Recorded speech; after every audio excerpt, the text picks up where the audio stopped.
Good morning, everyone, to the Metro Outer Development Assessment Panel number 45. I declare the meeting open at 9:34. Take this opportunity to acknowledge that we are hosting this meeting on traditional land of the Whadjuk people of the Noongar Nation, and we acknowledge the Aboriginal people as the traditional custodians of Western Australia and pay respects to elders past and present, and the ongoing connection between people, land, waters and community.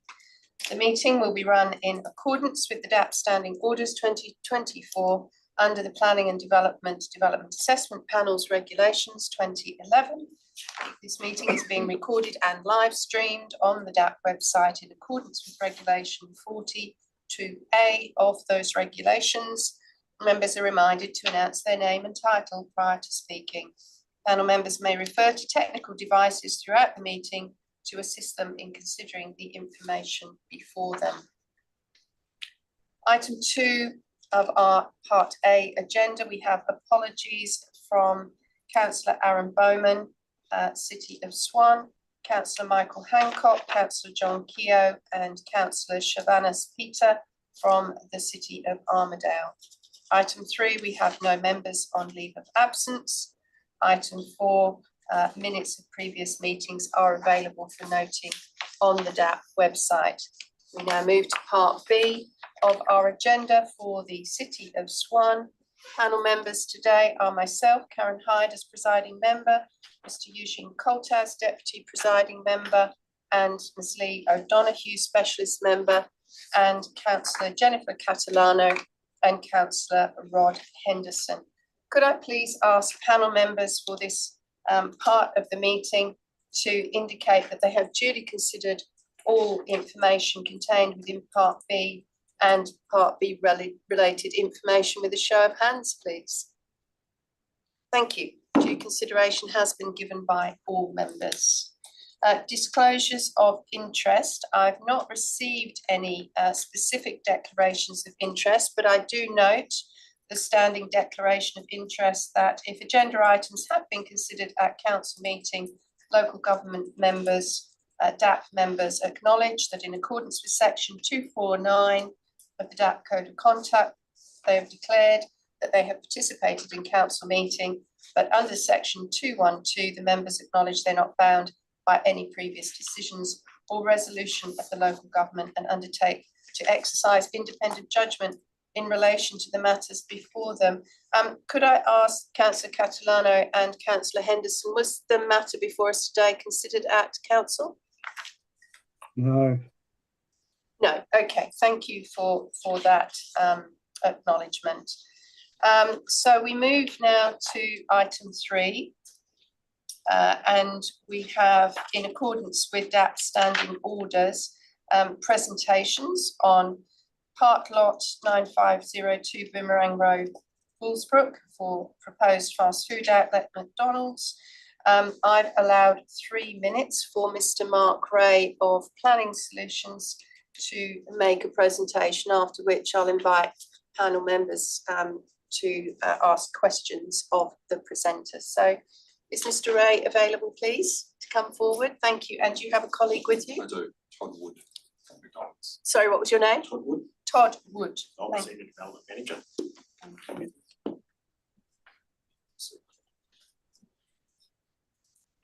So we have Mr. Mark Ray and Mr. Todd Wood presenting on behalf of the applicant. And I've allowed you 3 minutes. Did you have a presentation to come up on screen? No. Okay. Yep. Thank you. Thank you, presiding member, and good morning, panel members and to the city's officers. I am the applicant representing McDonald's this morning for the proposed fast food outlet in Bullsbrook, and I am joined by Todd Wood, Senior Development Manager at McDonald's. We are pleased to receive the officer's recommendation to approve this application, subject to conditions, and we thank the city's officers for their collaboration and engagement throughout this application process. The city's RAR has comprehensively assessed the technical, planning and design merits of this proposal, and we are agreeable to the recommended conditions and do not request any changes to those conditions at this time. I simply wish to reiterate this morning that this land use is permitted and is entirely suitable within the district centre.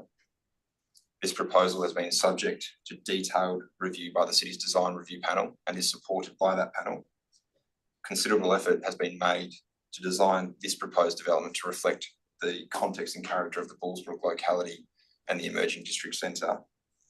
And as you'd expect with an application of this nature, comprehensive technical assessments have been submitted with the application that demonstrate the proposed development will not adversely affect the amenity of the adjoining properties or the local area. For these reasons, we respectfully request the panel approve the application. Thank you for your time. I'd be pleased to answer any questions. Thank you, Mr. Ray. And Mr. Wood, you're available to answer questions as well. So I might refer to our members on screen. Councillor Catalano, you have a question? Yes, thank you.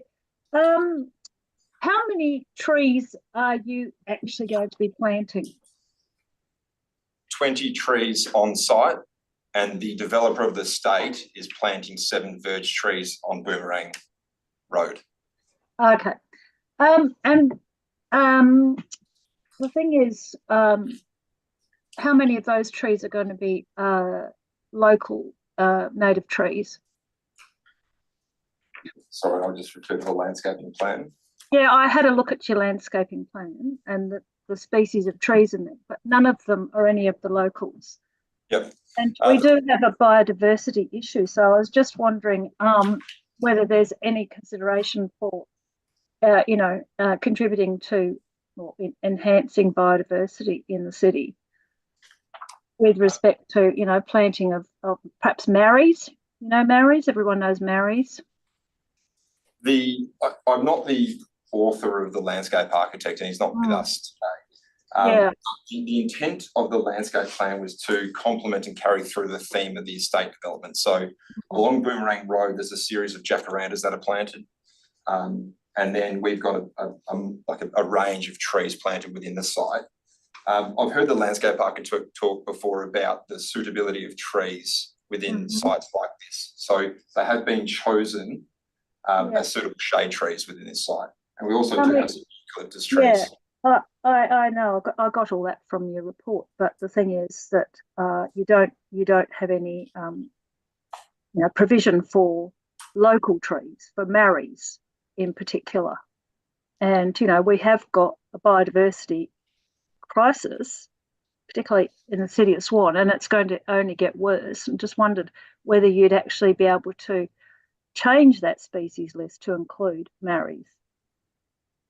We could consider integrating some marry trees in this proposal. Okay. Oh, that'd be great. Thank you. That's all I wanted to ask about. Thank you very much. Thanks. Thank you. Councillor Henderson, did you have questions of the presenter? I do, thank you.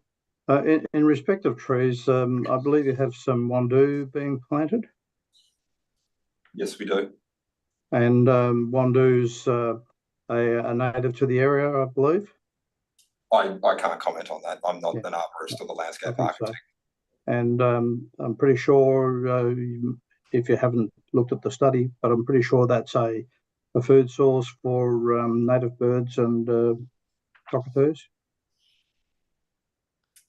Again, I can't comment on the answer. the expert. That's fine.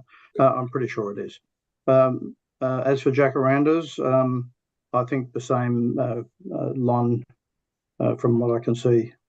They are a food source for cockatoos. So, look, I appreciate that you don't have an opportunity to respond in that regard. The only other question I have, Chairman, is the height of the advertising pylon at 8.3 metres. Is 8.3 metres typical for McDonald's areas of their developments? Seems very high to me. In this proposal, we're actually not proposing a freestanding pylon sign. That did feature as part of the original proposal, and we removed that in advance of DRP number 2. So to replace that, the DRP wanted some more built form structure, so we provided a gateway corner element with a mesh structure, and that's where we're appending that signage.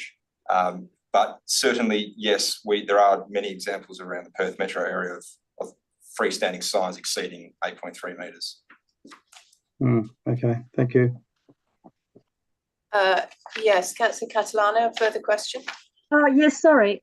Just in respect of the Wandoo species of trees, I didn't actually see that in the report. So do you know what species of Wandoo, what you're planting? According to the landscape plan, it's a eucalypt Wandoo. Yeah, but I mean, there's Wandoos, all different kinds of Wandoos, and I wondered if you were actually going to plant the local ones.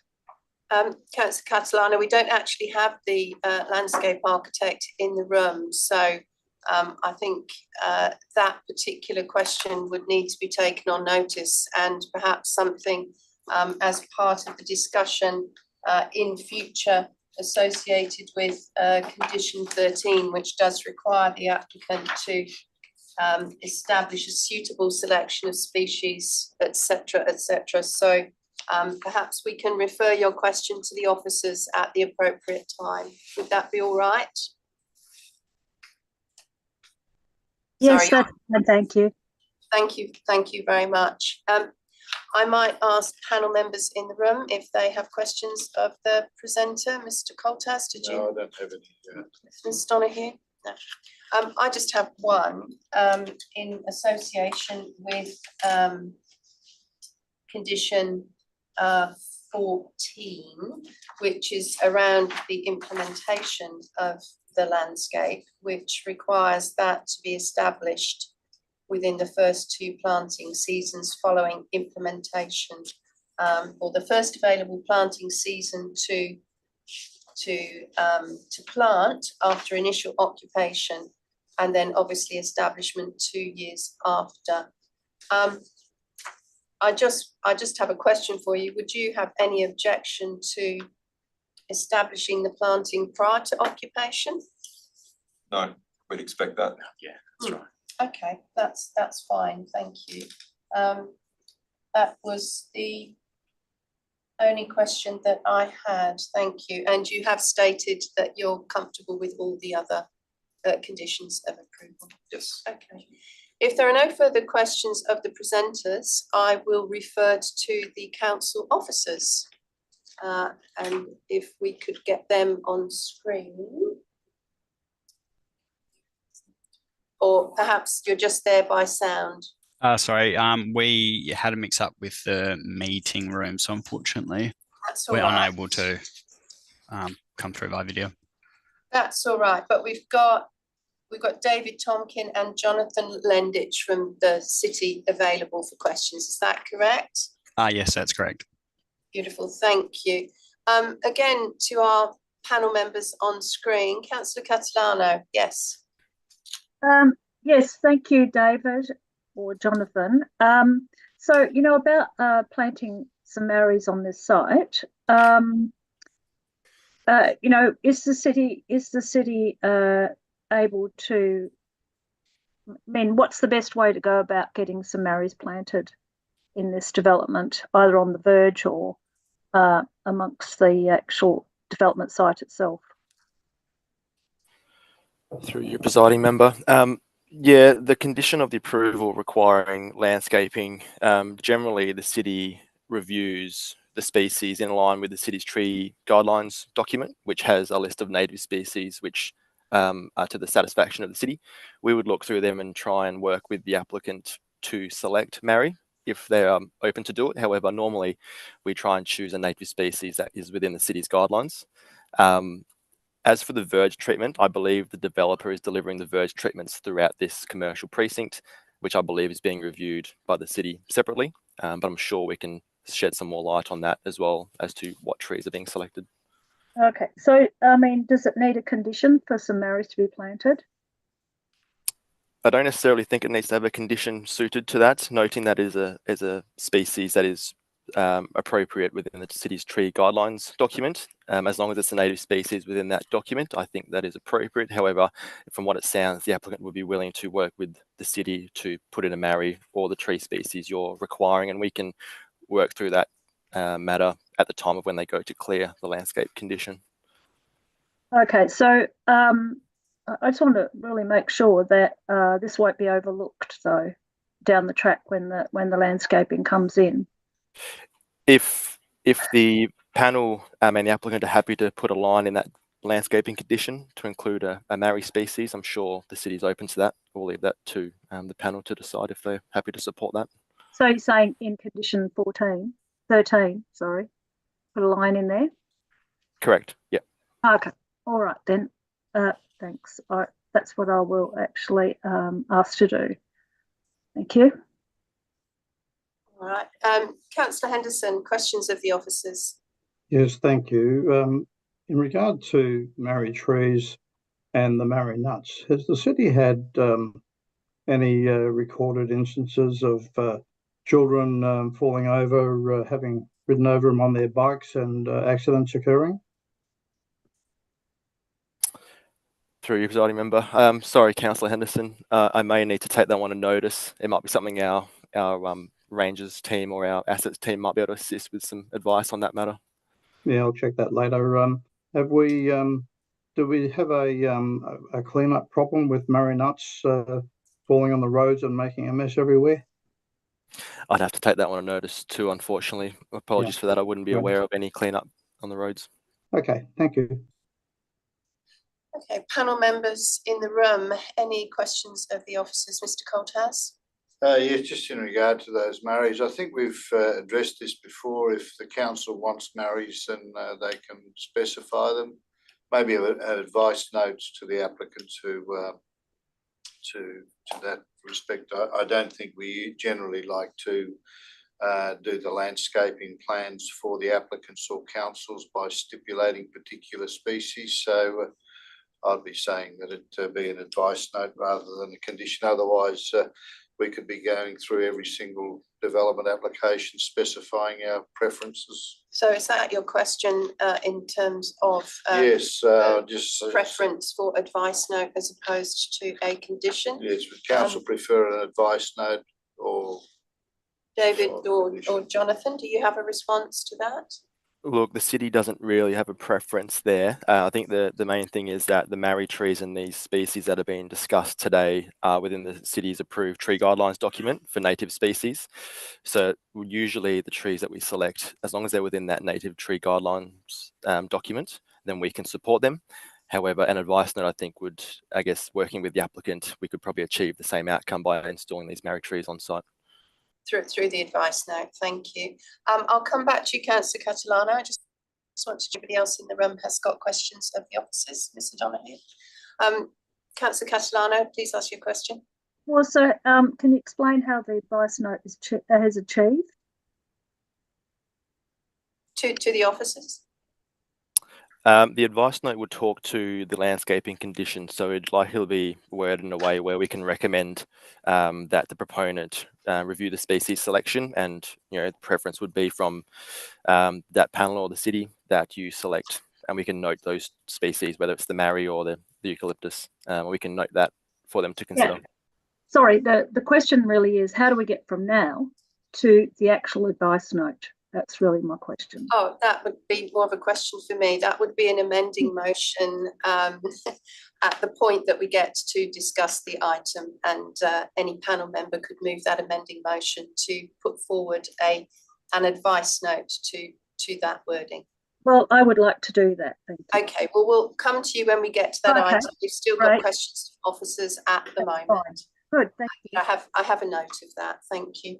I have a question for the officers, and that is in response of the same question that I asked the applicant, and the response that I got from them regarding condition 14, which at the moment asks for the landscape plan to be implemented within the first available planting season after occupation of the development. I asked the applicant if they would be comfortable with the approved landscaping plan implemented prior to occupation of the development, and they confirmed that they would be amenable to that. So I'd just like to ask you as city officers, would you be comfortable with a condition of that nature? Was there any particular reason why that would be inappropriate wording in this condition, why the condition is worded as it currently is post-occupation? No, the city has no problem with the rewording of that condition 14. That's a standard condition we impose on all developments, no matter the scale. And obviously in this instance, noting the nature of the development, it would be likely in any event that landscaping would be established prior to occupancy of the development. But I think as long as the wording matches what's being sought today, then we have no problem with it from that perspective. All right, thank you. Any other questions of officers before we move ahead to the item? All good. Thank you to the presenters and thank you to the officers. We will move ahead with our agenda, and we have item 3.1, which is for the Boomerang Road, Bullsbrook proposed fast food outlet at McDonald's.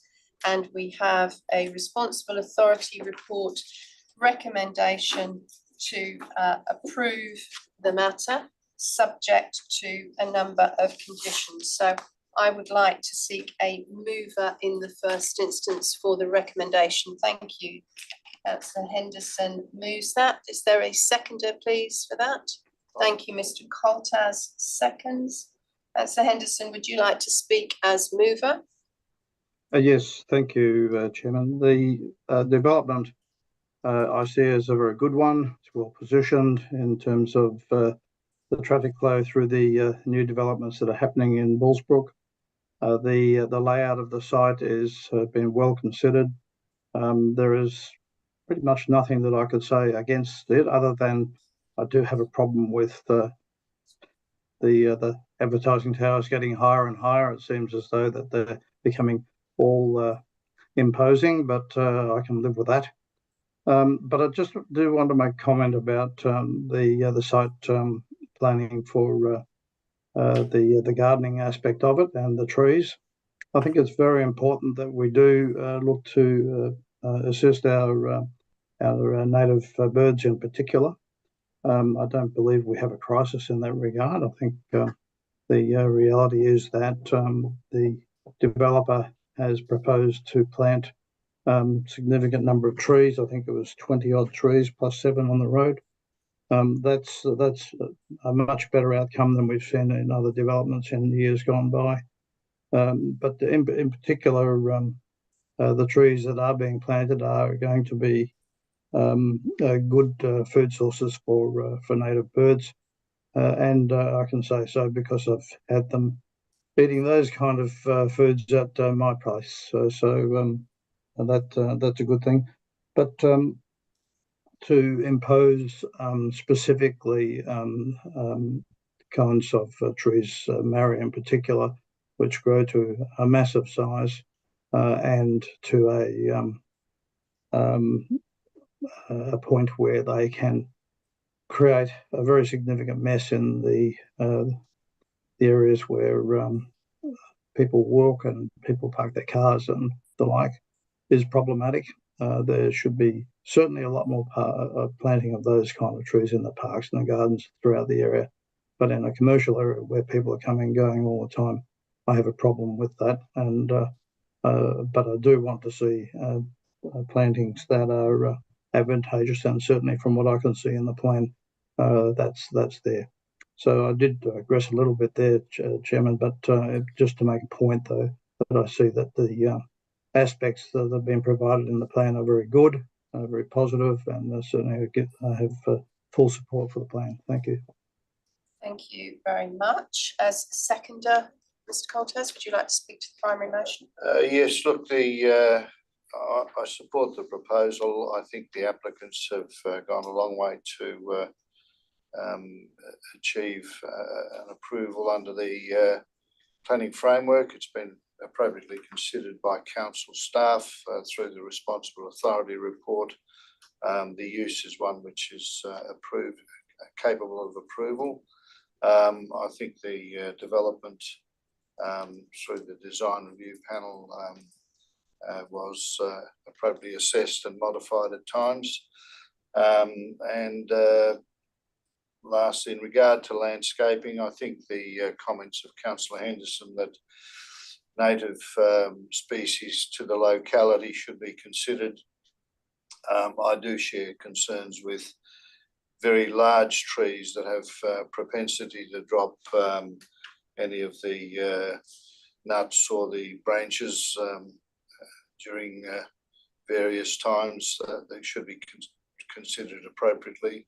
And I share the comments of Councillor Henderson that the larger trees should really be located more to the public open space areas and maybe the wider central road verges. That said, I support the landscaping plan. I can't see anything wrong with a few ornamentals in appropriate locations around the site. But yes, I do hope that the developers and council look at native vegetation for the remainder.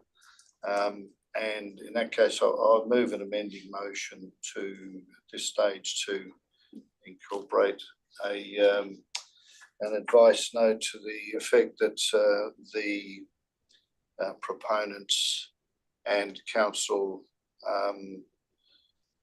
consider the use of more native species to appropriate for the locality, and if appropriate, maybe some marri trees, but that's basically it, that amending motion. Can I just make sure I've got the wording of that proposed advice note before I seek a seconder? So proponents and city to consider the use of native species as appropriate to the development and site. And is there anything else? And consider the use of marri trees. And consider the use. The incorporation of marri trees. Consider the incorporation of marri trees. Okay, so that would be a advice note number 1, I believe. We do not have any other advice notes. Okay, that's moved. Do we have a seconder? Councillor Catalano. I'll second that. Oh, who got first? Sorry. I just wanted to say that I think there's a word missing in that, and it should be local. Sorry, I'm just checking. I've got Miss O'Donoghue as seconder. Was it Councillor Catalano as seconder? No, Councillor. I'm happy to second it, but if there's an extra word in that advice note thing there, which is it's got to be local native trees. Did you have local native trees?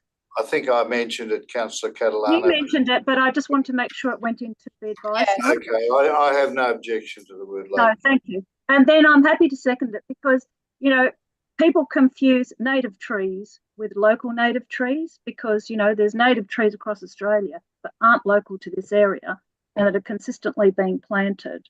So I just wanted to make sure. So could you read that out to me again, and then I can second it if it's correct? Advice note number 1. Proponents and city to consider the use of local native species as appropriate to the development and site, and consider the incorporation of marri trees. Yes, I'd like to second that. And can I just speak to it as well? I've got you down as seconder. And can I speak to it as well? Yes. I have no further to add, so yes, Councillor Catalano. Go ahead. Thank you. I just wanted to address this issue of marri trees being too big and the honky nuts issue, and also the food source as well. I mean, first of all, just go down to Gosnells and have a look at their absolutely magnificent 200, 300, even perhaps older marri trees that are right in the centre of town. And, they are absolutely magnificent. They are absolutely beautiful. They're still a food source, and the community there in Gosnells live with it. And I just think that, it's a small price to pay that you have to just sweep up a few honky nuts, right, when you've got food source for, birds like the carnabies. And actually, I don't know if anyone knows, but wandoos have a very, very tiny seed. It is not a food source for birds like the carnabies. The carnabies actually need the honky nuts, and if you ever open up a honky nut, you'll see that they've actually got quite large nuts in them. In fact, humans could eat them. They're that large. And that is what we need. I mean, I don't know if you're aware, and you probably are, but Perth used to be full of marri trees. We have hardly any left, particularly the city of Swan has suffered over the last 20 years with, basically the bulldozing of marri trees across it. And we really need to start thinking about corridors, and we need to start thinking of ways to protect our biodiversity, because it is not just a City of Swan issue. In fact, it's a whole Metro Perth issue. It's a West Australian issue. So I wanted to say that, the issue of honky nuts is insignificant compared to the absolute the positives that marri trees can provide to all of us, not only just humans, but also all wildlife. And living with honky nuts, people do it in Gosnells, people do it in other suburbs, and it can be done in Bullsbrook. So I just wanted to press that point that we need to start planting marries. Thank you. Thank you. Did anybody else want to speak to amending motion 1? Mr. Donoghue? No, not yet. No. If nobody else wants to, Councillor Henderson, did you wish to speak to amending motion 1? Just briefly, if I may. I have no problem with the amended motion. It's up to the developer to decide whether or not it's suitable for very large trees, particularly trees that drop branches on cars or people or whatever. And they have a responsibility to plant trees that are going to be safe in an environment where litigation these days against commercial operators is very significant. So just want to make a point about Wandoo. Yes, Wandoo seeds are relatively small, but I just did a Google on that, and it comes up that cannabis will eat them. They'll also eat jarrah, and they'll also eat a wide range of other seeds. There's no doubt that the marri seed is a significant food source, as is pine.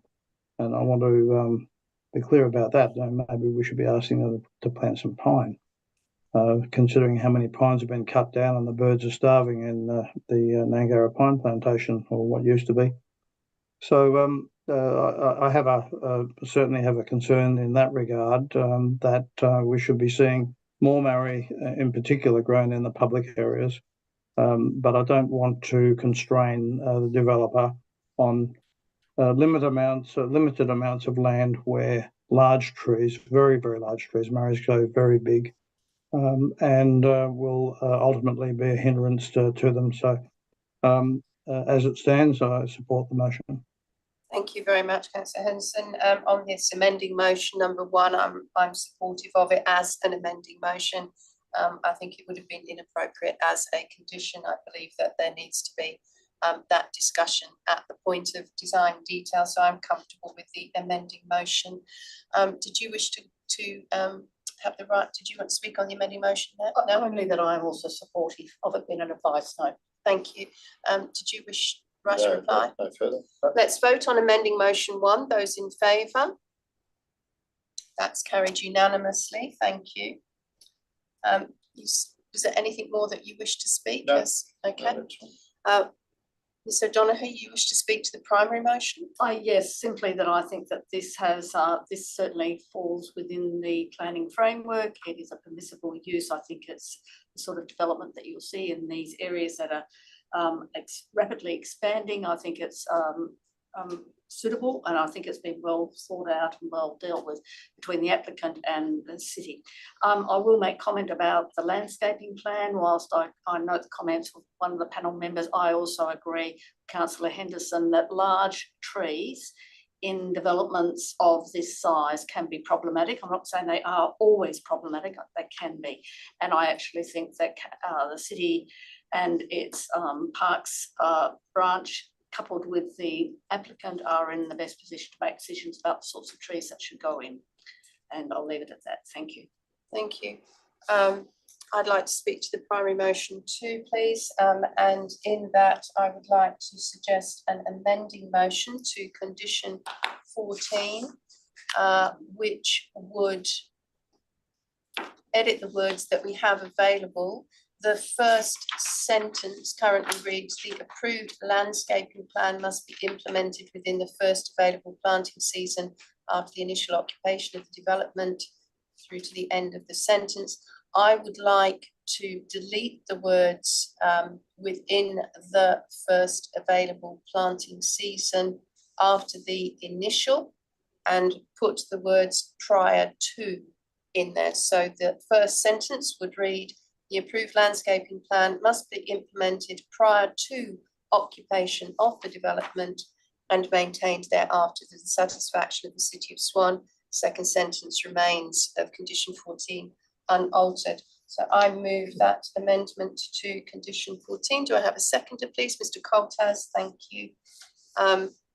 My reason for amendment 2 to condition 14 is that I believe it appropriate to have the landscape in situ at the point that this establishment opens, particularly to provide shade, shelter and amenity to the development.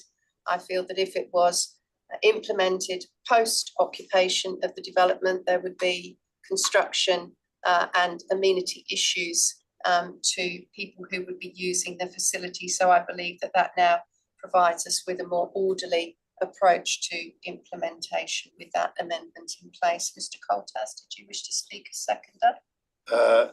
I just agree with your comments. Thank you. Thank you. Did anybody else wish to comment on amending motion 2? Yes, Thank I'm you. agreeing with your comments. Thank you. Did anybody else wish to speak on amending motion 2? If not, let's put amending motion 2 to the vote. Those in favour? That's unanimous. Thank you. I believe now everybody has spoken to the primary motion. So would you like the right of reply, Mr. Councillor Henderson? I think you were the mover. Yes. Would you like the right of reply, Councillor Henderson? Thank you. Yes, just briefly. As amended, I'm happy with the motion. It certainly is something that Bullsbrook needs for the area to progress. We need to see all of these kinds of local facilities come into place. Bullsbrook's certainly a very rapidly growing area for the City of Swan, and I'm very pleased to see the applicant coming forward with this. It has my support. Thank you. Thank you very much. So those in favour of the primary motion as amended, please show of hands. Those in favour? Aye. Thank you. That's Councillor Henderson and Mr. Coltas, Mr. Donoghue and Ms. Hyde. Those against? Councillor Catalano against. The motion is carried 4-1. Thank you very much.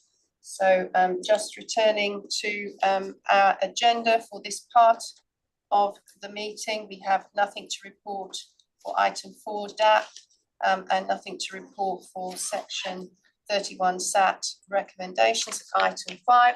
So we'll close this part of the agenda at 10:12.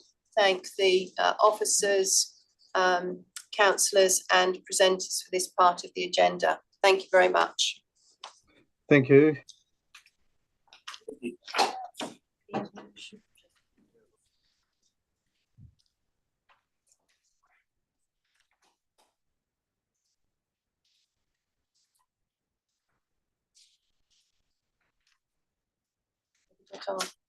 Officers. Yes. Somewhere.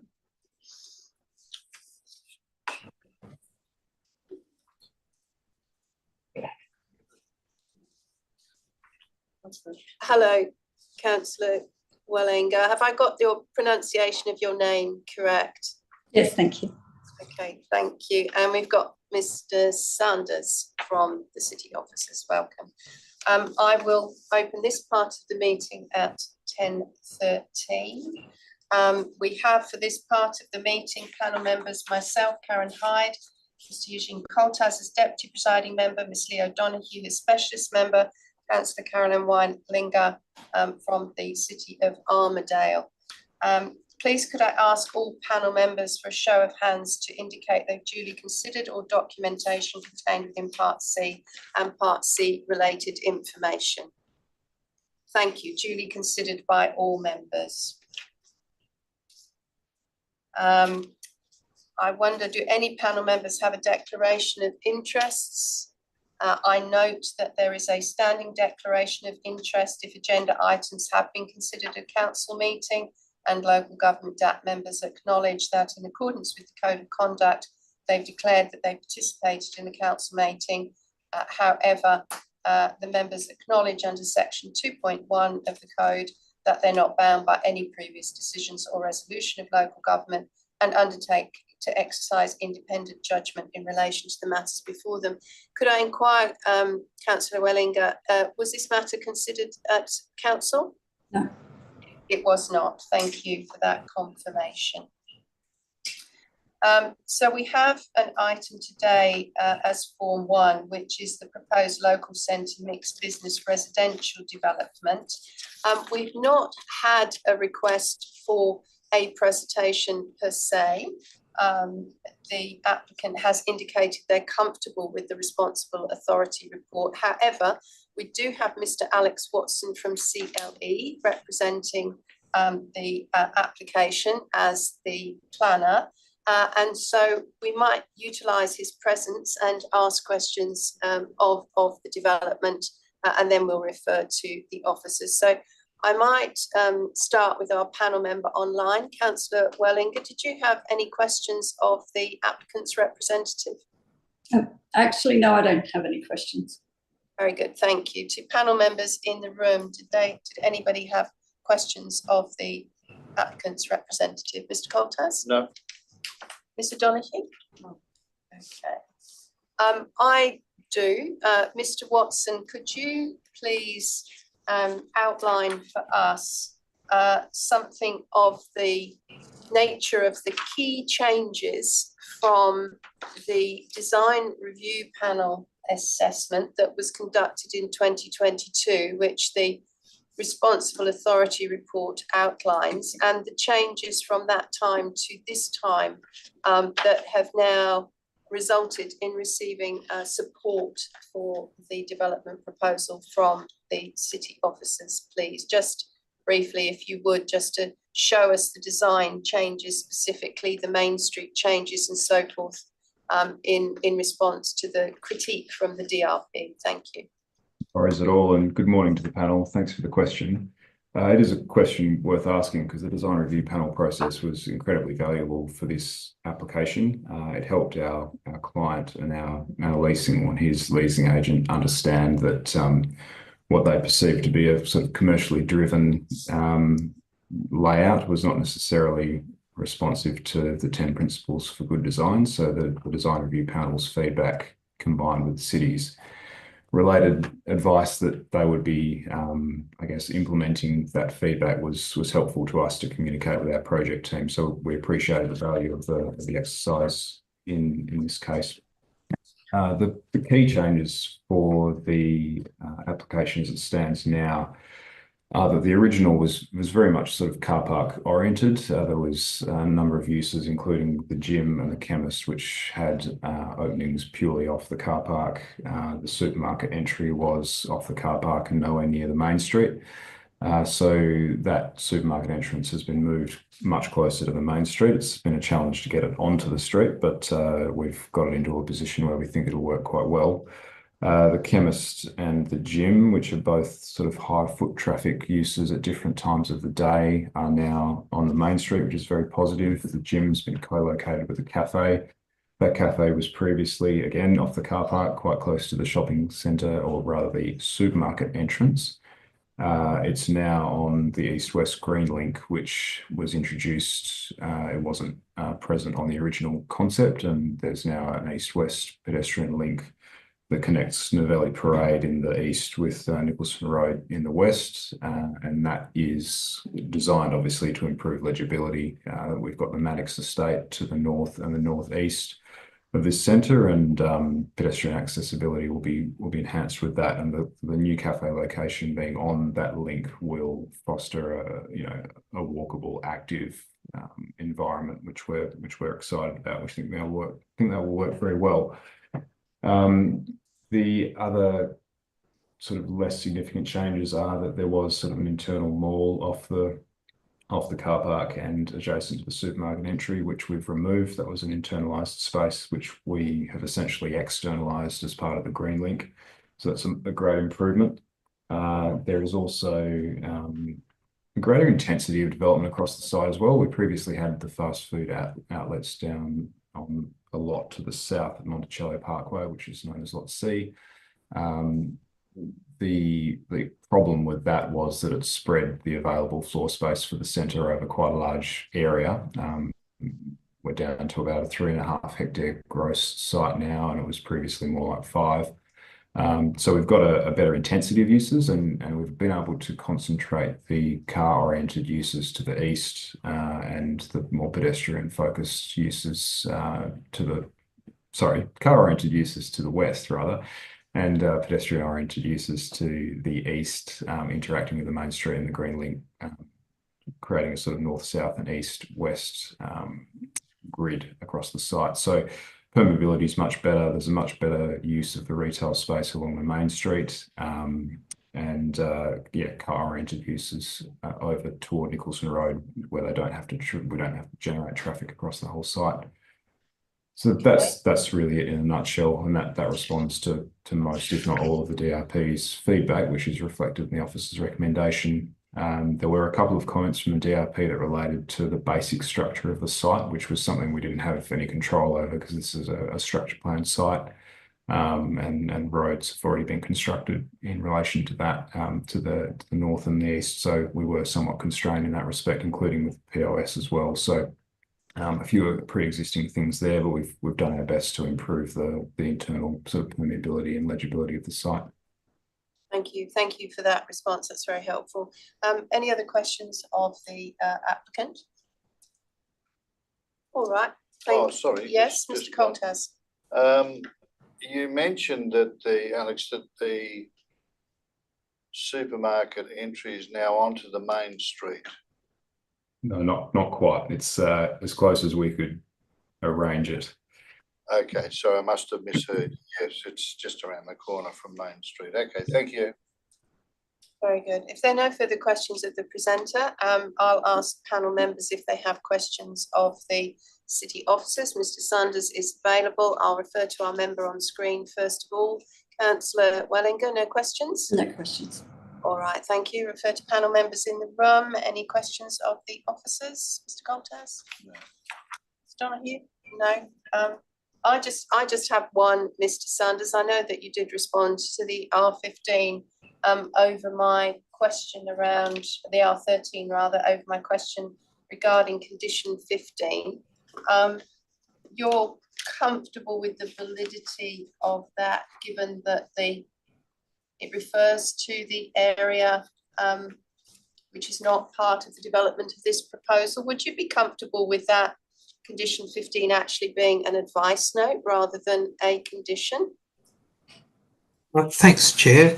I suppose we've been on the journey with this applicant for some years, and it's quite a difficult site for them to actually bring to market, and we've worked very closely with Alex and other consultants, maybe over a 10-year period, and some of the circumstances have changed. So essentially, Main Roads put a flyover on the intersection there, and they actually removed a lot of the agreed access that the site actually had. So that caused a lot of design issues. So they actually had to remove the second stage of the site, which is south of Monticello Parkway.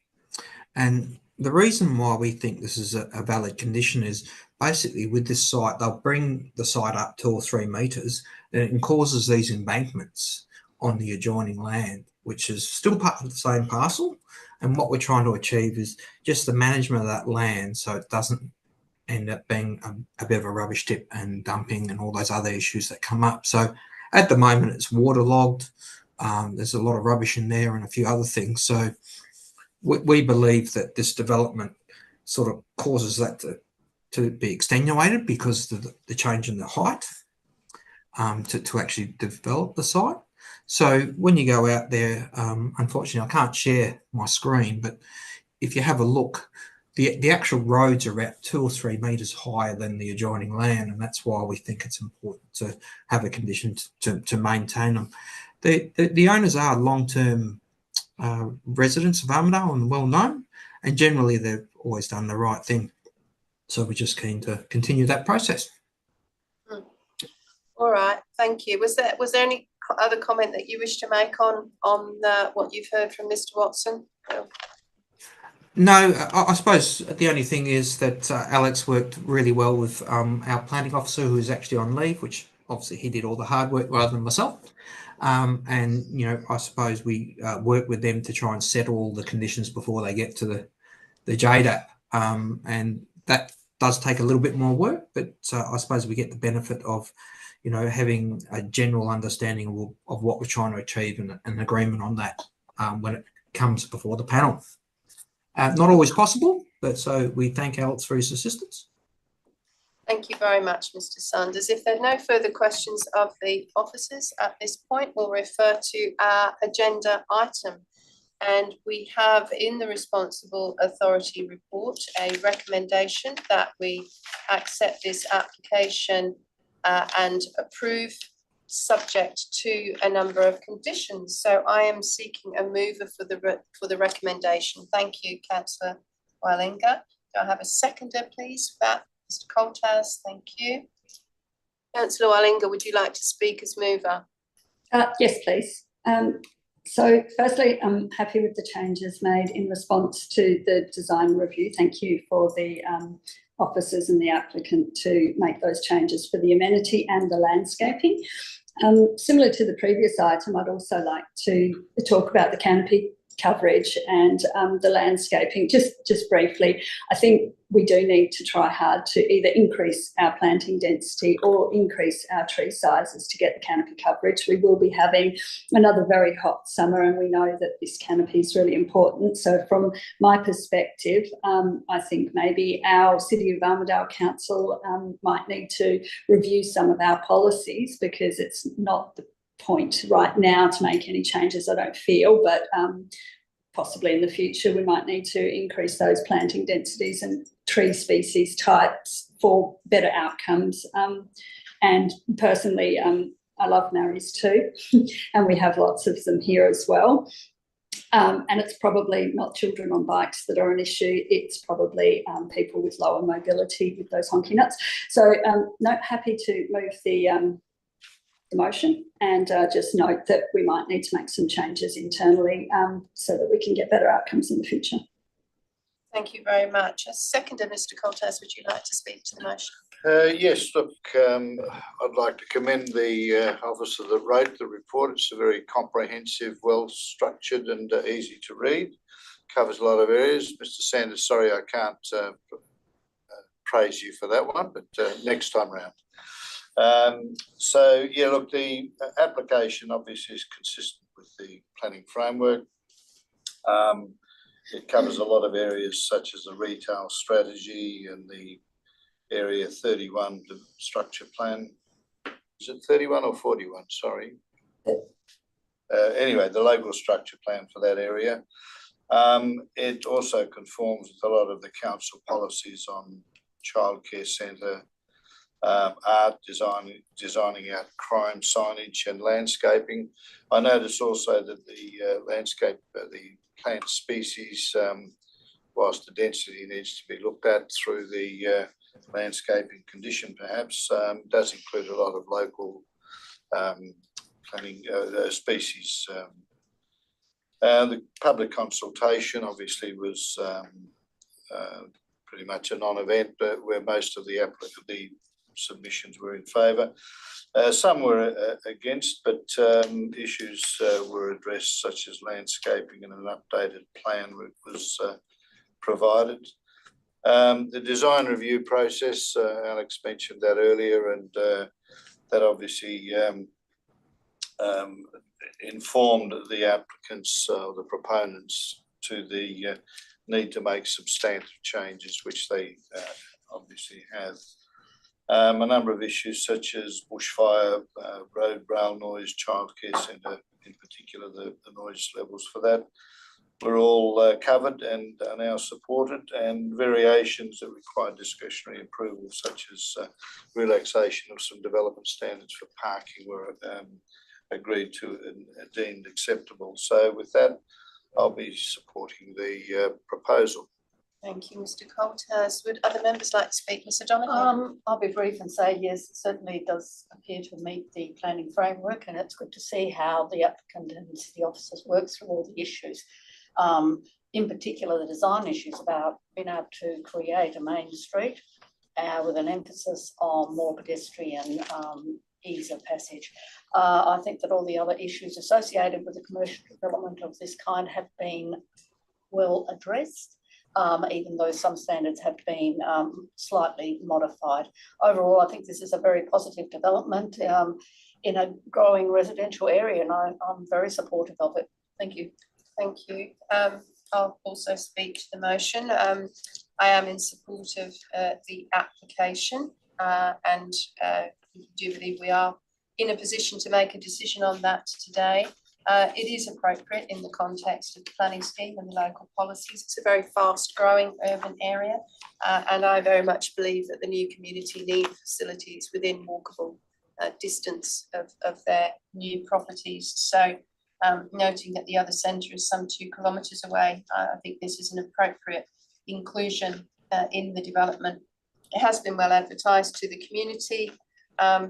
There are there's discretion over those uses, but the variations I find to be quite minor, and a number of the conditions are mitigating any outcome of those variations. It has gone through a fairly serious design review process, and I thank the applicant for taking serious consideration of that initial consultation with the DRP, and obviously now through the assessment that the city has done internally, they're very comfortable that the main street issues have been addressed and that we do have a good active street frontage and adequate passive surveillance. And I think the introduction of the cafe with the alfresco is a very positive move here.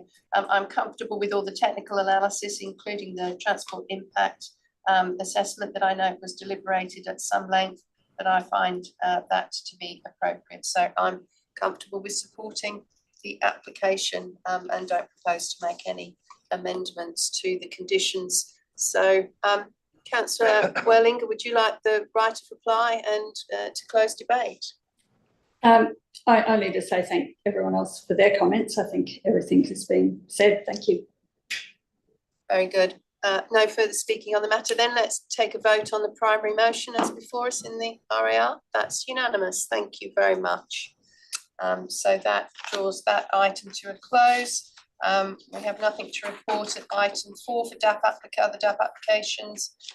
Nothing for staff reconsiderations at item 5. There are some to generally note in part D of our agenda. Did any members have any general business today? That being the case, I will close the meeting at 10:32. Thank everybody on screen for attending today. Thank you. Thank you for your time. Those of you in the room. Thank you.